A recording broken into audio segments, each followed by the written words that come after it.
Miren estas categorías. No son simplemente etiquetas. La verdad es que en nuestra historia humana hasta el presente, por el solo hecho de pertenecer a estos grupos de la población o ser identificados dentro de estas categorías, por ejemplo, millones de personas africanas, negras o judíos o mujeres han sufrido de las violencias más extremas. Y la verdad es que esto es como un iceberg en donde solamente vemos la puntica y no vemos todo esto del fondo. Sobre este iceberg, esta puntica, la verdad es que en la actualidad se ha derretido bastante, persiste, pero se ha derretido gracias a que grupos como estos han impactado empresas, sociedad civil y Estado de tal manera que, entre muchos ejemplos, ya está totalmente prohibida la esclavitud en la mayoría de países o ciertas violencias de género o incluso discriminación contra personas LGBTI. Ahora bien, hay una parte que está de fondo y que no suele ser reconocida justo porque como esto ya se está derritiendo bastante, entonces toda la parte de abajo no se suele conocer, pues como pasa con cualquier iceberg, y como esta parte ya es mucho más reducida, entonces se supone que la discriminación o la presión contra estos grupos de la población pues es una cosa del pasado, que ya estamos en el siglo XXI. Y miren simplemente un pequeño ejemplo de muchos. Les podría dar ejemplos sobre sexismo, racismo, ableísmo, son como 10 sistemas de opresión, pero enfocándonos solamente en el de hacia las mujeres, que es el sistema de opresión sexista. La mayoría de los hombres en el mundo tenemos el poder político, económico, incluso ganamos mucho más que las mujeres.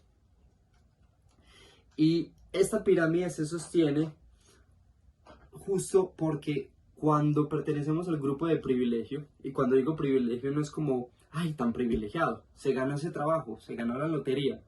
No, no me refiero solamente a lo económico, sino a todos estos grupos de la población que tienen un privilegio, unas ventajas y unos derechos lejos de los grupos minorizados que vimos ahorita.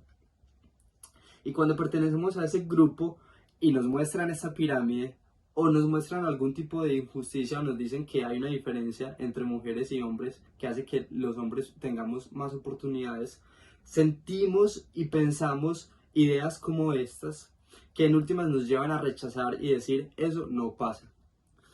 Y el problema es que hacemos inconscientemente que esto se sostenga.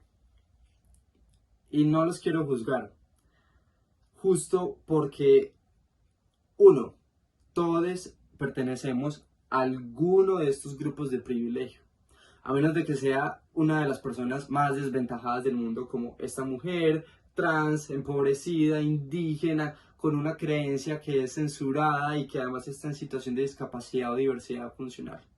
De resto, casi todos pertenecemos a alguno de estos grupos de la población. Y dos, los estereotipos, prejuicios y la discriminación muchas veces son inconscientes. En este canal les quiero mostrar un montón de experimentos que los va a sorprender. Y es que desde chiquitos los sociólogos llaman a este proceso socialización y es que aprendemos a discriminar sin darnos cuenta. Miren por ejemplo a este niño cuando le preguntan cuál muñeca es la buena y cuál es la mala. Ella es el bueno y ella es el malo. Y miles de niños han tenido la misma respuesta en ese mismo experimento. La pregunta es si todos entonces tenemos estereotipos y prejuicios, y empiezo por mí. Realmente yo llevo muchos años haciendo activismo y me doy cuenta a veces cómo soy de sexista con mi hermana y cómo soy a veces de clasista con las personas que me rodean en mi unidad.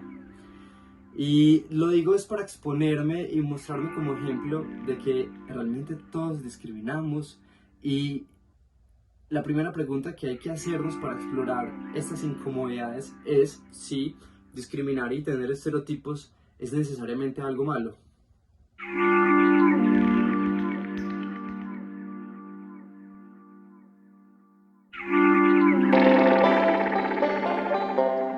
Hey, me llamo Pablo, muchas gracias por haber visto y sobre todo estudiado este video.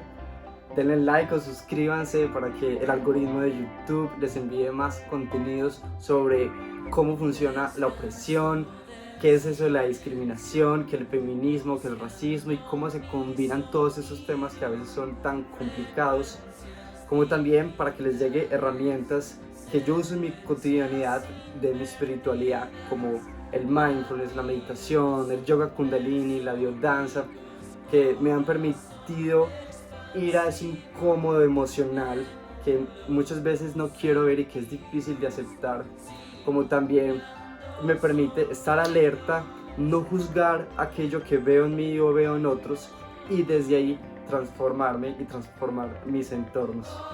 Escríbanme qué temas les gustaría aprender, escríbanme sobre alimentación nutritiva y les mando un abrazo cuántico, deseo que estén muy bien y que sigamos en este proceso de transformarnos individual y colectivamente.